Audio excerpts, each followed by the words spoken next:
morning. In this class, we will discuss prophylactic foot and nail care. As you know, many of our patients are unable to safely provide their own nail care. Some of our patients should not get nail care from a salon. So we're going to go through normal anatomy of the foot and the nail, with a focus on implications for those of us who are providing prophylactic foot and nail care. We're going to talk about common pathologies that involve the foot and nail. Obviously, we need to be aware of those. We need to be able to identify those and to recommend appropriate treatment. We need to know when to refer. And then we're going to conclude with guidelines for actually providing the foot and nail care.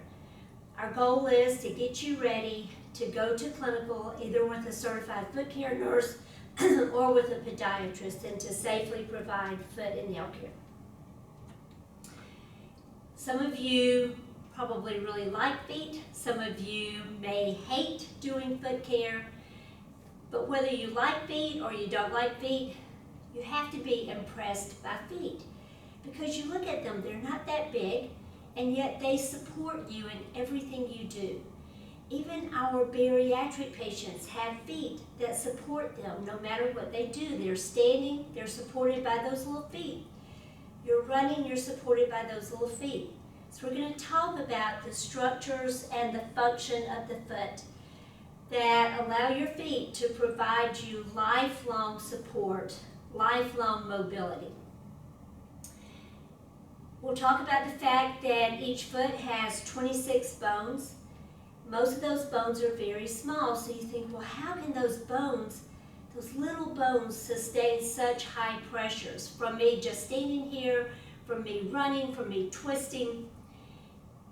And it's the way in which they're configured, and it's also the support provided by the connective tissue, the muscles, the tendons, the ligaments, that keep those bones in alignment and working together. So let's talk about the bones. We're going to talk about toe bones, forefoot bones, midfoot bones, and hindfoot bones. As we've said, there's 26 bones in each foot. As you can see by looking at the slide, most of those bones are pretty small. They all work together. The fact that you have so many bones in your foot and there's not very much soft tissue means that any wound places the patient at very high risk for osteomyelitis, because it's not very far from the surface of the skin to a bone in the foot. So let's look at the specific bones, how they're named, and what the implications are for us in clinical practice. Toe bones are known as phalanges. So you can look at your toe bones, think phalanges. Okay, so here's the phalanges. Okay, each of your toes has more than one bone, which allows you to curl your toes, overlap your toes, do all kinds of things with your toes. So most of your toes have 3 bones. The great toe has 2. There's 2 little tiny sesamoids, but primarily you have 2 major bones in the great toe, and then look at the other toes, 3 bones each. Then you have the metatarsals. The metatarsals are the bones in the forefoot. They interconnect with the phalanges. Now sometimes we'll have a patient who has a necrotic wound on a toe. Maybe the toe becomes gangrenous. Sometimes you have a patient who has a penetrating ulcer over the metatarsal head, over the forefoot. They may end up removing both the metatarsal and its phalange. That's known as a ray amputation. So if you take the toe bone and its accompanying metatarsal, that's a ray. Now obviously when you have all these bones, you have to have joints. That's what gives the bones mobility. And those joints, of course, are named. So you've got PIP joints and DIP joints and MTP joints. Okay. So dip joints are the distal interphalangeal joints, the ones at the very tips of the toes. Proximal or PIP joints are proximal interphalangeal joints. And then your MTP, metatarsophalangeal joints, are the joints that connect metatarsals to the phalanges. Okay, coming to the midfoot, you've got 3 cuneiforms, and then you've got the navicular and the cuboid. Those are the bones over the arch of the foot. These bones are frequently involved in fracture leading to Charcot deformity in the patient with diabetic neuropathy. And then the rear foot, the talus and the calcaneus. The calcaneus is actually the biggest bone in the foot. That's the heel bone. We have a number of patients who have ulcers over the calcaneus, pressure ulcers, because the calcaneus is a large bone and because there's very little soft tissue over that bone. Now, what do you need to know? You need to know phalanges and metatarsals. You need to know what those terms mean. You need to know what a ray amputation involves. You don't need to know the specific bones of the midfoot. You certainly should know about the calcaneus and that that's the heel bone. Just 2 additional views of the foot bones just to show you really your foot is primarily bony structures and all the structures that keep those bones working. So you've got bones, you've got muscles, you've got nerves, you've got your vascular structures. Lots of bones. Now, there are changes with aging. Most of our patients are elderly. Many of them have comorbid conditions like diabetes. A major change that occurs simply with aging is that throughout the body, our joints become stiffer. A lot of people have morning pain when they get up. They find that their knees are stiff, their hips are stiff, maybe the joints in their feet are stiff. If you have stiffness and pain, it affects your balance and your gait. So we are frequently in the position of telling people, okay, when you get up in the morning, if you're stiff, if it hurts to move, go slowly. Use that cane, use that walker so that you don't sustain a fall. Also, we note that the feet become wider and longer. So many of you, if you're past 30 or 40, many of you have noticed that you're wearing a larger size shoe than you did in high school and college. And that's because of relaxation of the ligaments. So patients need to make sure that their shoes are professionally fitted if they don't have intact sensation. They need to be sure that their shoe is wide enough, and long enough. A very simple thing you can do if you're not sure that your patient's shoes fit correctly, if you're noticing rubbing on the toes or purplish discoloration of the toes, stand the patient up without their shoes, so stand them up barefoot, trace around their foot, and then compare the tracing to their shoe. So if the shoe fits inside the tracing, the shoe is too small. Very simple, easy test to do. You might do it for yourself and find that you've got your feet crammed into your shoes and that's why you've got red spots everywhere. We know that bones don't do anything without muscles. So muscles operate the bones. Muscles give us normal range of motion, give us normal foot strength, maintain normal contours.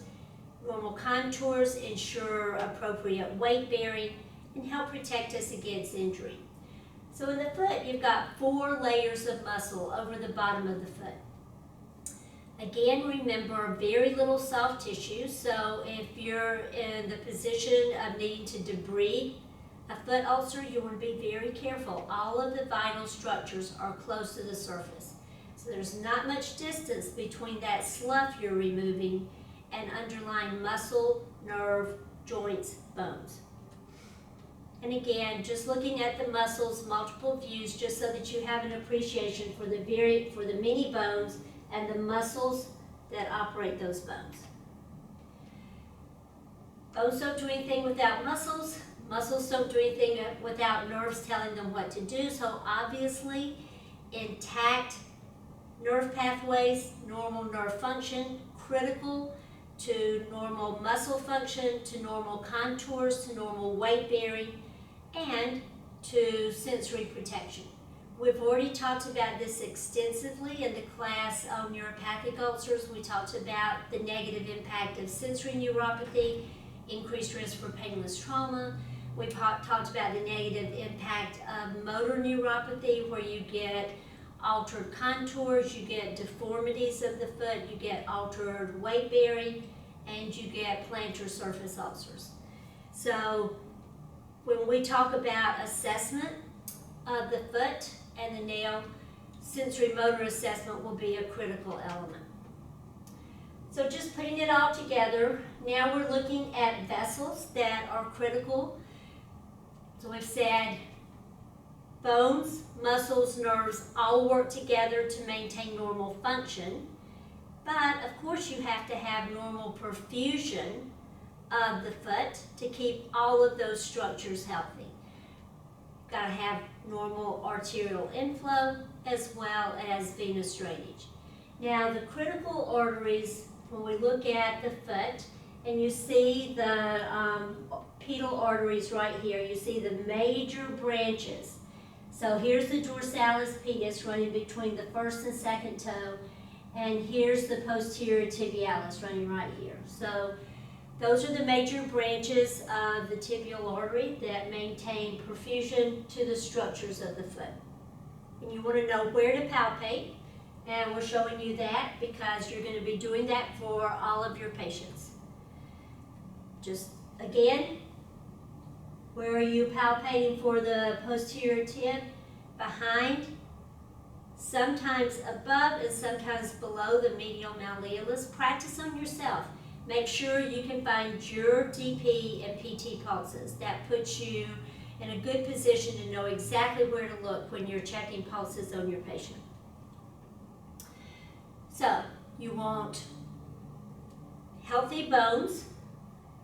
You want your nerves and muscles to be working together and working normally to give you sensory input, to control contours of the foot, to assure normal gait. To keep your foot healthy, you have to have normal arterial inflow, and we're always alert to any signs of chronic tissue ischemia, and you need to have normal venous drainage. As we discussed in the class on venous insufficiency and lymphedema, patients who have compromised venous return have chronic edema,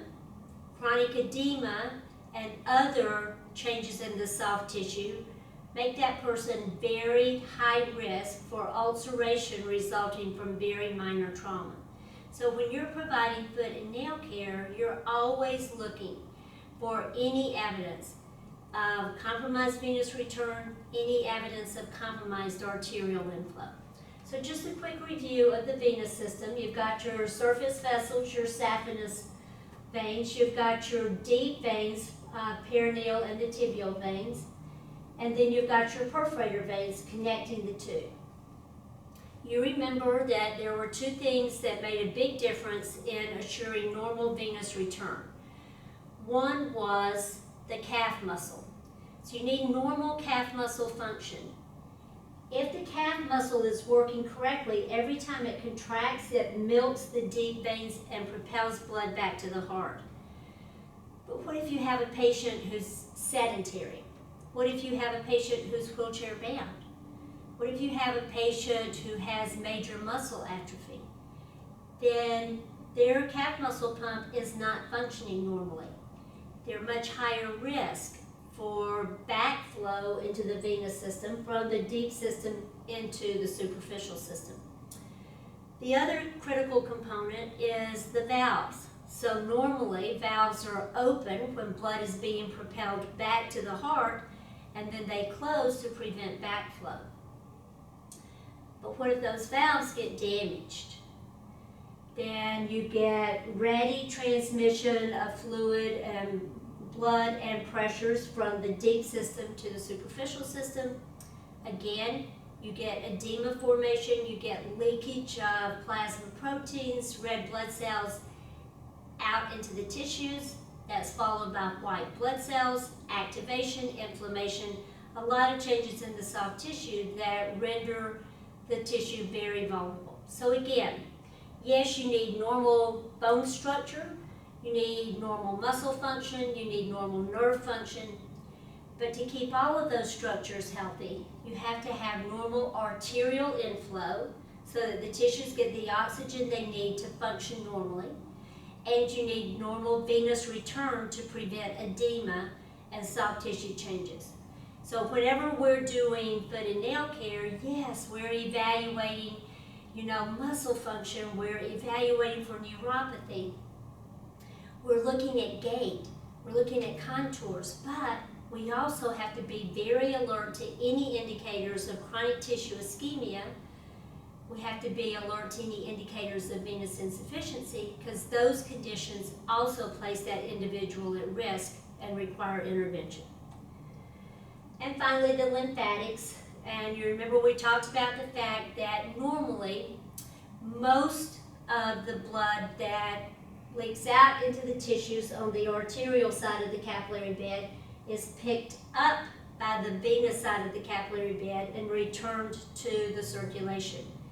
However, there's always a little bit left behind. The venous system is not that tidy. So it picks up most of the blood and sends it back to the heart, but it always leaves a little behind. Your lymphatic system acts as the sweeper. It comes behind the venous system. It traps any plasma proteins left out in the tissues, any cells left out in the tissues, any fluid left out in the tissues, because these capillaries are open-ended. So they kind of suck it up, vacuum it up, run it through the lymph nodes, clean it up, eliminate bacteria, hopefully trap any malignant cells, and then send it back to the systemic circulation. So again, when we're providing foot and nail care, we're alert to any indicators that the patient's developing lymphedema, changes in the toes. We make sure that patient gets sent to a lymphedema treatment center so that they don't develop complications such as lymphangitis. Now let's talk about the skin and the appendages, epidermal appendages, as they relate to the foot. So one thing you've probably noticed is that no matter how old you are, the skin on your feet is usually drier than the skin elsewhere on the body, and it's because you don't really have oil-producing glands on the bottom of the foot. So we're always, most of us, routinely apply moisturizers to the bottom of the foot. The thing that keeps our feet, or the skin on the feet, relatively moist is the fact that we do have sweat glands. So we don't really produce oil, we do produce sweat. But let me back up and cover what's on your slide first, and then we'll come back to that. Think about weight bearing. Think about the normal gait cycle. Watch what happens when you walk. So you might want to stand up and walk through the gait cycle. And what you get is heel strike. You roll up on the outside of the foot over the metatarsal heads and you toe off. Now, every time you do that, you're getting shear and friction stress against the structures on the bottom of the foot. And those are bony prominences. So heel strike, outside of the foot, metatarsal heads, and toe off. Notice that all of those areas are protected by some degree of fat padding. So you have fat padding on the heel, on the outside of the foot, over the metatarsal heads, and on the toes. That's very helpful. It helps protect you from ulceration. Notice that when patients have abnormal gait, abnormal weight bearing, abnormal stressors, at any point they develop callus. That's the skin's attempt to compensate, to build up additional layers of skin to compensate for the fact that that fat pad that normally dissipated a lot of the stress, dissipated shear, dissipated friction, is thinning. It's also a warning sign to us. Any place we see callus, we know that patient's getting abnormal force, abnormal levels of shear and friction. And we know that we need to compensate. We need to make sure that the patient's in a correctly fitted shoe. They probably need an insole to help dissipate forces. So yes, we pair the callus, but that's never enough. repair the callus to eliminate that rock in the soft tissue, but we also have to think, why are they developing callus? What do we need to do to prevent repetitive callus development and to prevent eventual ulceration? Also, when we're dealing with an older individual, we should remember that fat pads normally thin with age. So if we are evaluating someone's feet and we find that there's minimal fat padding over the metatarsal heads, over the heel, we want to make sure that they do have insoles, that they have properly cushioned footwear. I was telling one lady in foot clinic, I was telling her she needed to have insoles in her shoes, and she's like, why? And I was telling her, well, because you've got thinning of the fat pads on the bottom of your foot. And she's like, thinning of the fat pads. I'm like, so you don't have much fat on the bottom of your foot. And she's like, well, I wonder how that happened, because I don't have thinning of the fat pads anywhere else on my body, just on my feet apparently. So we've said the skin on the bottom of your feet tends to be drier than skin elsewhere on your body. One of the things we're always talking to patients about is proper skin care for their feet and their nails. So we want them to be bathing their feet on a routine basis, obviously, but we want them to use a mild soap. We don't want them to use a very alkaline soap, because that will dry the skin even more. We want them to rinse thoroughly, we want them to dry, and we want to dry particularly well between the toes so that they're not at risk for fungal infections and for fissure formation. We also want to teach them routine use of emollients and humectants. Now, if you remember, there's some difference in emollients and humectants. So when you think of emollients, I want you to think of most of the lotions and creams that are out there. And you know, there are some lotions that are primarily water-based, and you put them on and they make your skin feel a little bit better for a little while, but pretty quickly your skin feels dry again. That's not what we want to use. We want to use emollients that are not, they have more lipids, more oils than water. Because what we want the emollient to do is we want it to penetrate and to fill gaps between cells, to maintain that intact barrier, and to help trap moisture within the skin. So what do we tell patients? After your bath, dry well between your toes, pat the skin dry, apply this emollient cream. So there are some that are designed specifically for diabetic feet, and they'll be labeled that way, but any of your good quality lotions are appropriate. So a lot of people will use Lubriderm or Vaseline Intensive Care or Eucerin. All of those are excellent products for routine foot care. But what if you have somebody who has all this callus, all this dry skin on the bottom of their feet? It looks like they were with an alligator and they took the alligator skin. So how are you going to get rid of that? Are your standard lotions going to be enough? No, this is when you would typically do a vinegar water soak. Now, you have to assess whether or not the patient can safely do his or her own soak. Are they cognitively intact? Can you teach them to check the water temperature to make sure that it's not too hot? Can you teach them to dry well between the toes? If you can, yes, you can tell the patient, do a vinegar water soak for 15 minutes, 2 to 3 times a week. And after the vinegar water soak, rinse your feet well, buff them to knock off a lot of that dry skin, dry well between your toes, and then apply your emollients. If they have sensory neuropathy and you're not confident that they can safely do the soak on their own, then you don't teach them to do that. You teach a caregiver to do that, however often the caregiver is there. If you have somebody with very, very dry feet, you probably want to use a very heavy-duty emollient, or you want to use a humectant.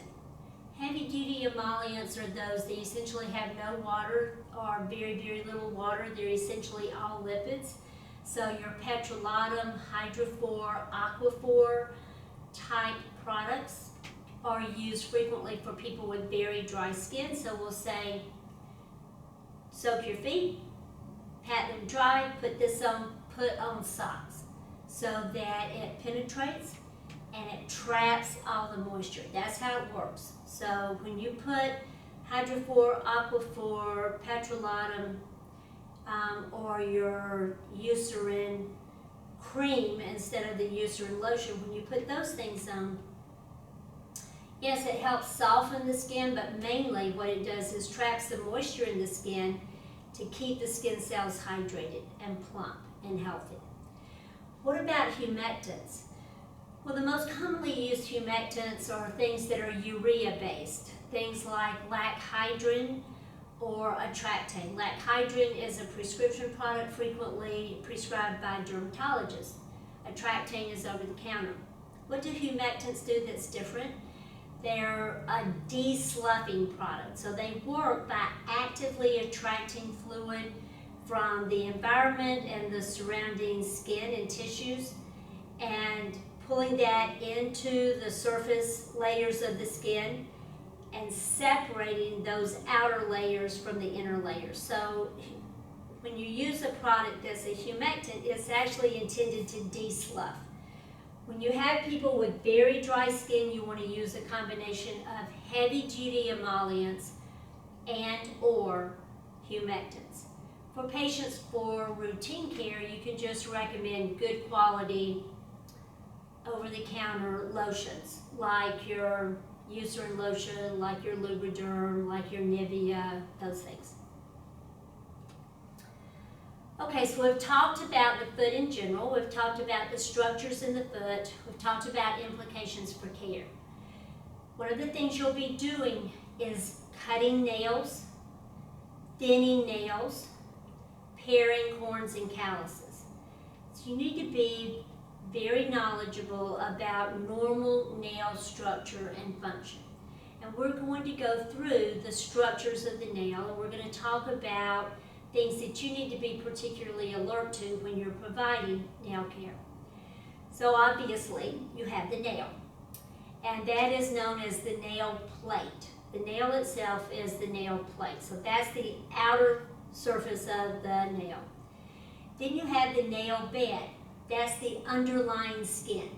That's the structure to which the nail plate is attached, and we'll come back to that. Then you have the nail matrix. The nail matrix is the reproductive area of the nail. It runs right along the cuticle at the base of the nail. So it extends a little bit proximal to the cuticle and a little bit distal to the cuticle. That's the reproductive area. You have something called the hyponychium. I'm sure you're very familiar with the hyponychium. Actually, you are, you just don't call it that. So what is the hyponychium? It's right here. It's the point at which the nail becomes free-floating. So you know your nail is tightly attached, and then the very edge of the nail is free-floating.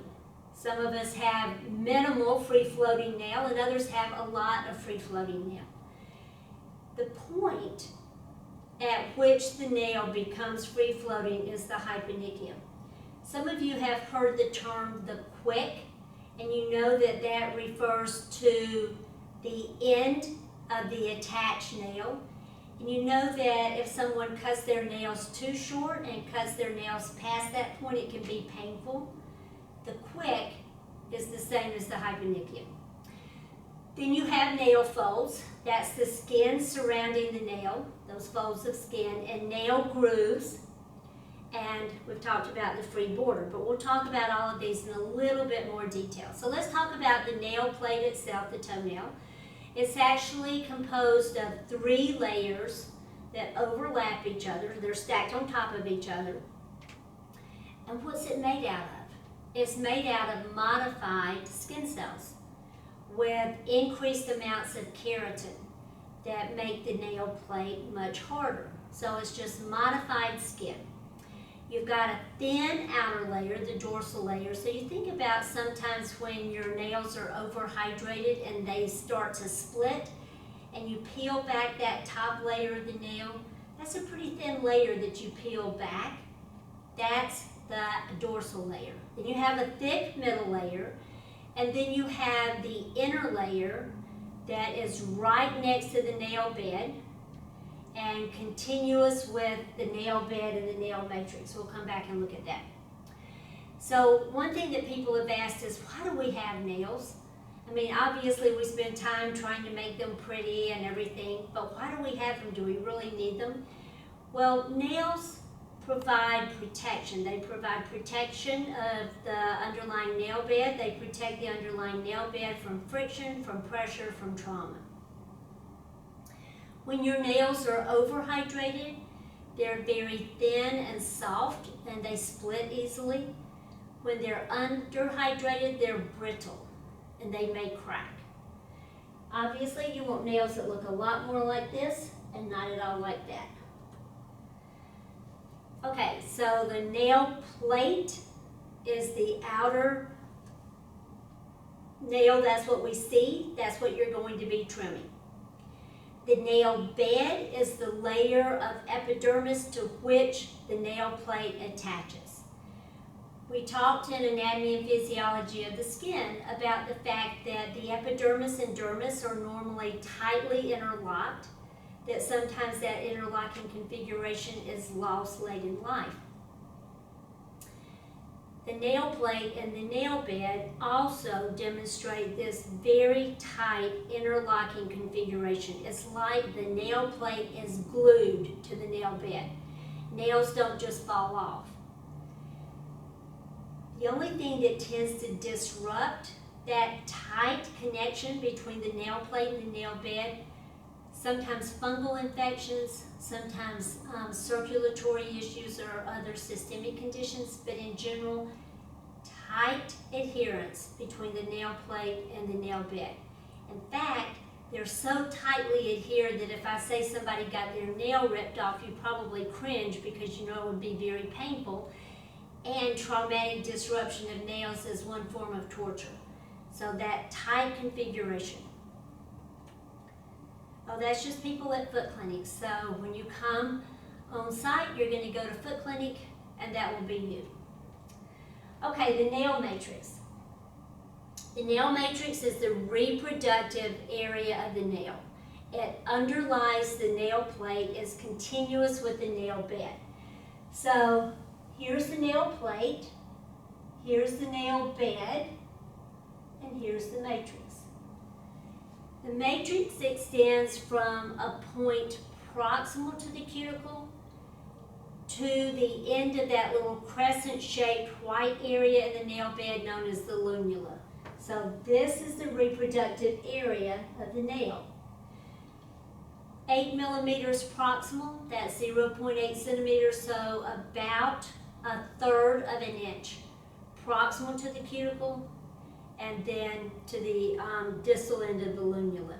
So that's where nail cells originate.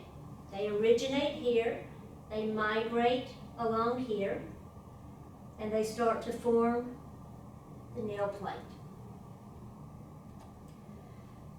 Nail folds and nail grooves. So the folds of the skin are just that. You can see, there's the fold of the skin. The groove where the nail fits is just that, the groove. So nail folds, nail grooves, you know that. But I want to talk a little bit about the cuticle. The cuticle plays a critical protective role. The cuticle is actually continuous with the proximal nail fold. So let me see if I can back up a little bit and let you see this. So here's the proximal nail fold, and then the cuticle forms right in here. Proximal nail fold, okay, and cuticle. So you all know what cuticle looks like. You've all spent time taking care of your own cuticles. You know the guidelines are never pull on the cuticle, don't tear the cuticle, don't bite the cuticle, because you're very likely to sustain infection. So let's just back up and talk a little bit about the cuticle.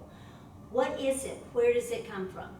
So you've got this proximal nail fold, and you're shedding cells from that proximal nail fold.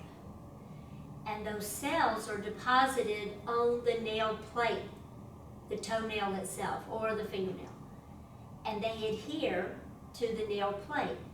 And what that does is it creates a tight seal so that bacteria cannot invade, fungal organisms cannot invade. And the main goal of the cuticle is to protect the underlying matrix where new cells are developing. So this is a vulnerable area for the nail. The cuticles play a critical protective role.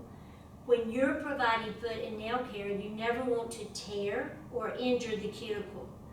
Most of the time we do not cut cuticles. Most of the time we push the cuticle back, or we'll take a blunt instrument and scoop off excess cuticle from top down.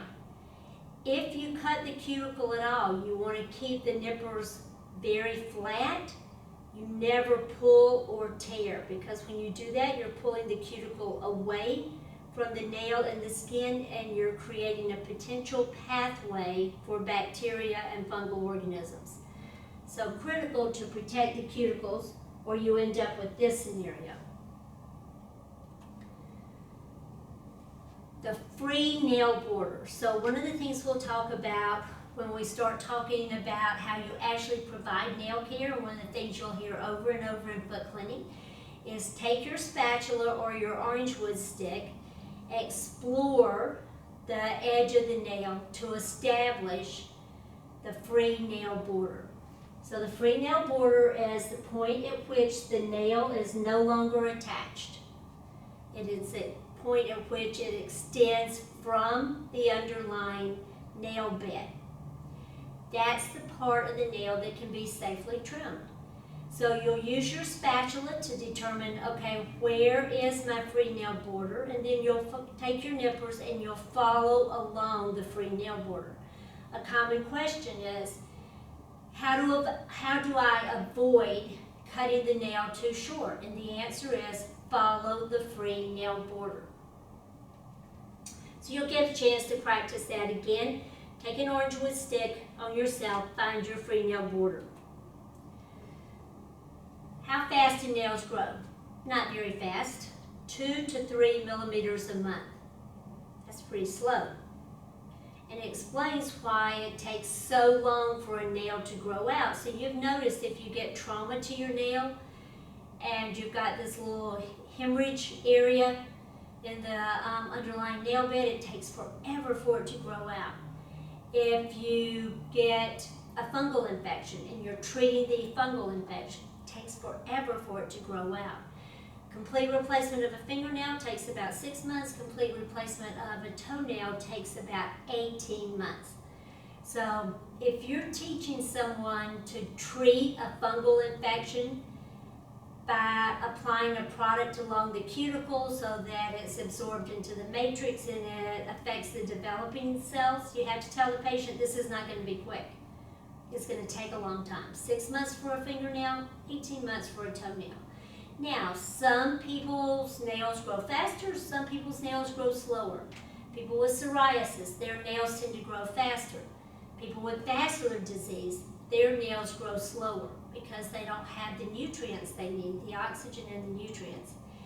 Interestingly, in cold climates, nail growth is slower because, again, you've got some degree of vasoconstriction, lower levels of oxygen and nutrients to the tissue, and in warm climates, they tend to grow faster.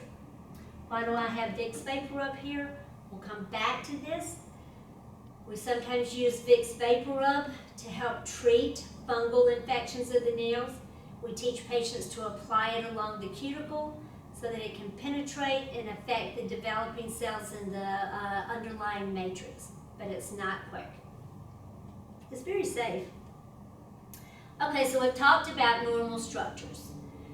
One of the things you do when you're providing prophylactic foot and nail care is you're doing an assessment and you're looking for any indicators of systemic or local pathology. You want to identify any conditions that would require referral for medical management. Sometimes we refer to vascular, sometimes we refer to dermatology. Sometimes we simply educate the patient. So in this next section, we're going to go through systemic pathologies that are reflected in changes in the skin and the nails. And we're going to go through local pathologies that affect the foot, the skin, and the nails. Because, of course, systemic conditions are going to affect all parts of the body and can be reflected by changes in the skin and nails. We've spent a lot of time in previous classes talking about vascular pathologies that adversely affect the lower extremity, also the foot, also the nail. So we've said if you have arterial disease, if you have lower extremity arterial disease or any other kind of arterial pathology, it's going to adversely affect blood flow to the lower extremity, to the foot, to the nail. You think about the fact that foot and the toes and the toenails are the most distal tissues from the heart. That's the furthest from the heart. So if there's a problem with oxygen supply, what structures are going to bear the brunt of that supply deficiency? And it's going to be the toes, the nails, the distal foot. So whenever we're providing foot and nail care, we're alert to any indicators of chronic tissue ischemia. We actively screen for indicators of chronic tissue ischemia. What does the skin look like? Is it very thin and shiny? What are the patterns of hair growth on the lower extremities? Has it changed? What do the nails look like? Now, if I have someone with chronic tissue ischemia and I'm able to assess their nails, which I can do only if there's no coexisting fungal infection. But here's a patient who does have chronic tissue ischemia, does not have a fungal infection. So I'm able to use the nails as a reflection of perfusion. And you see how thin the nails are? So this patient had very thin, shiny skin, very thin nails with longitudinal ridges. Another indicator of chronic tissue ischemia. It takes blood flow and oxygen to make new skin cells and to make nails. Now, what would that mean? If I had a patient and I'm doing my assessment and I see very thin, shiny skin, not much hair, thin, ridged nails, I check their pulses are non-palpable or very, very diminished. I check capillary refill is very prolonged. So I have multiple indicators of chronic tissue ischemia. I'm going to refer that patient to vascular, and I'm going to be very cautious in providing care to that patient. Yes, I will still trim their nails. I will still pare their corns and calluses, but I'll be very careful to avoid any injury. So specific vascular disorders that we might see: peripheral arterial disease, also known as lower extremity arterial disease. We've talked a lot about that. Very common in your diabetic population, very common in people who use tobacco. And again, all of those signs of chronic tissue ischemia. Critically important that they're followed by vascular. What about Buerger's disease? That's also known as thromboangiitis obliterans. And it involves the small vessels and constriction of the small vessels. It's associated with smoking. If you can get that individual to stop smoking, then you can prevent further tissue loss. But while they're smoking and these vessels are affected, they can get claudication pain, pain with walking, and they can get necrosis of the digits. So people with Buerger's disease who are still smoking, sometimes they lose parts or all of their fingers and toes. You can also get blue toe syndrome. So here you've got this one toe that clearly is cyanotic, ulcerating, and on its way to becoming necrotic. That's typically caused by an embolus. Anytime you see that, it's an urgent vascular referral. Most of the time they don't show up in your clinic because they're in a lot of pain, and so they're at urgent care or the emergency department. And I didn't mention Raynaud's. I'm sure you're familiar with Raynaud's. So These are individuals who experience vasospasm involving the smaller vessels in response to cold. So those people do not typically experience tissue loss, but sometimes if they've been cold when they come, they'll have a white, a toe or several toes that are very pale. They're kind of chalk white or ashen tone if they have dark skin. And they can have brittle nails. So Raynaud's not as critical. Berger's very critical. Lower extremity arterial disease and blue toe syndrome means an embolus, and get them seen. We said you're always assessing for evidence of venous insufficiency. We've talked about the pathology of venous insufficiency.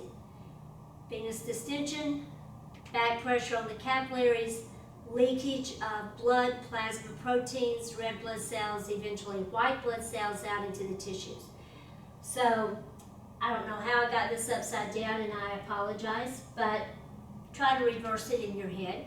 Clinically, what would we see? If we were assessing a patient with venous insufficiency, what would we see? Typically, we would see edema, pitting edema, usually at least 1 to 2 plus edema, sometimes more. They might have areas of hemosiderosis. Typically involves the sock area. What causes that? Red blood cells leaking out into the tissues, breaking down, leaving their pigment behind. You might see ulceration. You might see some tissue changes if they have long-standing venous insufficiency, because when you keep leaking white blood cells out into the tissues, those white blood cells trigger an inflammatory response. The end result is collagen deposits and progressive fibrosis.